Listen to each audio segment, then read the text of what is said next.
Job pressure's been getting to him. But there is seriousness, as Worf's cover is nearly blown by Odo's new pet Tribble. The finest security minds of DS9 at work. I have to wonder how Eddington managed to pull a fast one when you two were on the case. Worf reveals that Tribbles were declared a mortal enemy of the Klingon Empire due to their ecological threat, and their homeworld was wiped out. Odo's impressed. Another glorious chapter of Klingon history. Tell me, do they still sing songs of the great Tribble hunt? It is a bit difficult to find the glory in fighting something that looks like you pulled it out of a clogged pipe. While the debate over the Furby extermination continues, the Klingons of this time arrive, but not to attack. The call-out ship. Curzon's old friend? Yes. And he isn't going to attack. He always regretted never getting the chance to face him in battle. And somewhere the fans of the animated series are crying. With evidence Darwin was over on the station, Bashir and O'Brien are ordered to go join in the search, but not before Bashir gets hit on by Watley here, which happens to be the name of his great-grandmother who was knocked up by someone whose name was lost in history. This could be a predestination paradox. I learned all about it from Connor at the Ark. Okay, that joke will work a lot better in 2011, trust me. This heralds the arrival of the legends themselves. The scene was very hard for me to get for this review, though. It has Kirk, Spock, and Sisko all in the same frame. I'm not sure what exactly happened, but when this scene came up, my PC, Ruby, shut down, and I noticed a wet spot under her processor. Kirk had quite the reputation as a ladies' man. Well, Kirk is the only man in history to win both the Olympic gold medal and the Nobel Prize in cunnilingus. If Sisko's a man's man, then we learn here that Kirk is a man's man. At 24, he contracted syphilis and responded by traveling back in time one day, shrinking himself, and entering his body to strangle syphilis to death with his bare hands. After that, no sexual disease was brave enough to try to enter the body of James T. Kirk. This is the kind of person that it takes to impress even him. Look, of course I want to meet him. I'd like to shake his hand and ask him about letting her go on Ancestors 3. But that's not my real hero, man. Of all Kirk's achievements, the many times he saved Earth, or helped usher in the era of peace, facing down a genetic Superman and winning, battling a Klingon on an exploding planet, the thing that gets the attention of the Sisko trumps them all. What was it like to punch a giant lizard man? Trials and Tribulations is one of those rare instances where Trek can pull off comedy. But one of my personal favorite gags is here with Chief O'Brien. He keeps going on about that guy over there being Kirk, which obviously it isn't. But the joke within the joke is that that guy is, in fact, Shatner's stunt double. Don't do it, mister, and that's an order. By the way, Kirk is ignoring that Klingon. He's letting a security officer handle it. Chief, are you sure that's Kirk? This quickly leads into the smooth four-headed elephant in the room, the Klingons. There were only two options, to call it out or to just ignore it. It would have been hilarious if they did the latter to such an extreme that Dorn wound up spending the entire time in the past in that old Klingon makeup, with nobody noticing that change either. But they did call it out, and Worf admits that they are Klingons. They are Klingons, and it is a long story. We do not discuss it with outsiders. It happened in Enterprise. Jonathan Archer is dead to us. While they try to sort that out, a Klingon makes the mistake of insulting the Enterprise. He can talk shit about Kirk all day long as far as Scotty's concerned, but mock his baby, and he's going to get hit in the face so hard the whole race loses their forehead ridges. Needless to say, the whole place explodes into a bar fight, and our heroes do pretty well. Bashir even feigns injury after beating the crap out of one of the Klingons, like an afterthought to maintain his cover. And some really impressive moves by Kirk here. The only downside is the music. It really isn't keeping with the tone of the fight. Honestly, it sounds more like the music from a Star Wars video game. Kirk chews them out for it, but O'Brien refuses to give Scotty up, pleased at the opportunity to lie to the famous Captain Kirk. Meanwhile, Worf and Odo manage to catch Slinky Keister during the fight and bring him back to the Defiant. He attempts to be the proud Klingon warrior, which is a bit undermined the way he keeps cringing whenever anyone tries to talk to him. He tries to boast of his future statue. I see myself standing with Kirk's head in one hand and a cowbell in the other. Like all evil villains, he can't resist spilling his plan to the good guys, and reveals he put a bomb in one of the Tribbles to kill Kirk. Sisko and Dax decide to scan the ship from the bridge. Well, better late than never. Not finding any on the Enterprise, they have to tell Kirk to try to find it. This leads him to the poison grain, I assume, since I doubt even Tribbles will eat aquarium stones. Dax and Sisko find the bomb and save the day, taking a bit of time to pump the hero of the Federation with dead Tribbles on their way out.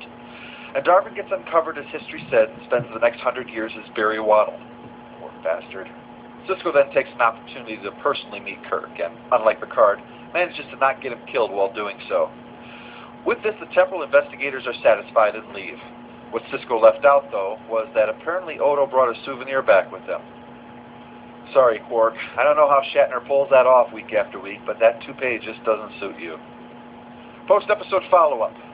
After much consideration, I am not awarding an annoying character this week. Anything close to it is justifiable given the situation, and that He Was Without Sin came the following week to show us what annoying really means. Thus, this episode receives a +1 bonus to its final score, giving it a grand total of 10 out of 10. We're going to discuss the show's strengths a bit more next week, but for now, let's just say that this award-winning show deserved it. Most of the jokes work, almost everyone gets a chance to have the spotlight, and aside of the fact that Odo seems to have spent 3 days sitting in the bar, the two timelines gel pretty well. Especially considering the time when this was filmed, the effects were very impressive. In many cases, they outdo some of the stuff from Season 4 of Enterprise, which was nearly a decade later.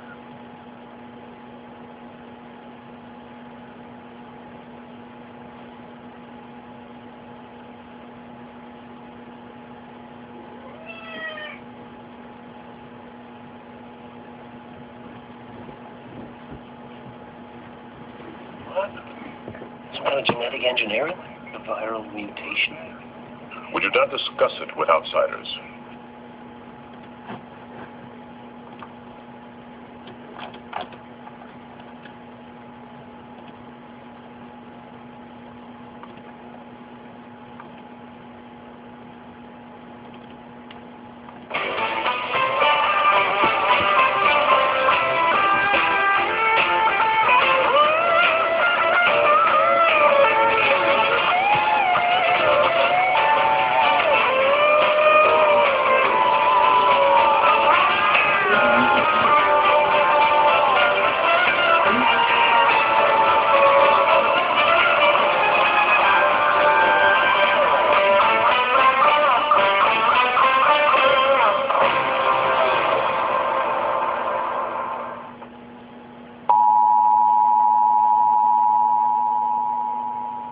Dad is one of the lost episodes, significant for our purposes because it was intended to be a bridge between Series 2 and Series 3.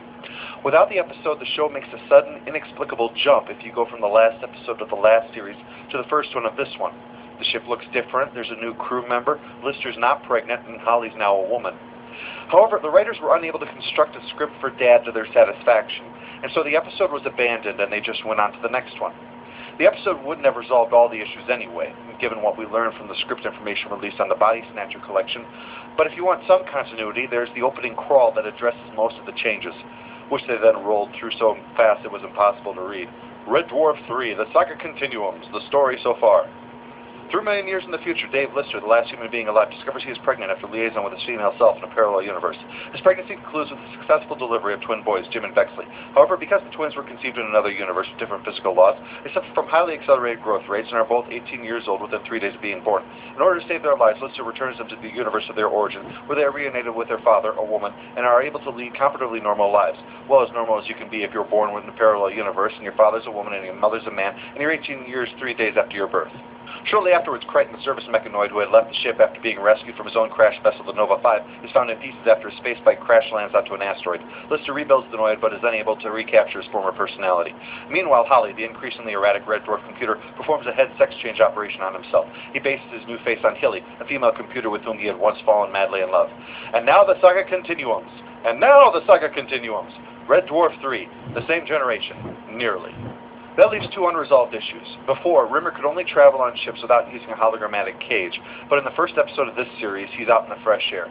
So, around this time must have been when they found the light bee that would allow this, possibly from Crichton, and puts the light bee before the Doctor's mobile emitter by about 5 years. The other unresolved issue is the radical change in appearance by Red Dwarf. You can treat this like retroactive continuity, or what I like to think of as the George Orwell approach. However, considering that traveling to the parallel universe altered Lister so he could get pregnant, it's not unreasonable to think a similar change could occur to the ship itself. Something similar explains the transformation of Starbug in a later series, so in the fiction of the show, it's not unreasonable. The reality, of course, was that Grant and Naylor began taking an active role in the show's production, and a new set and costume designers were brought on board, greatly improving the show's visual look.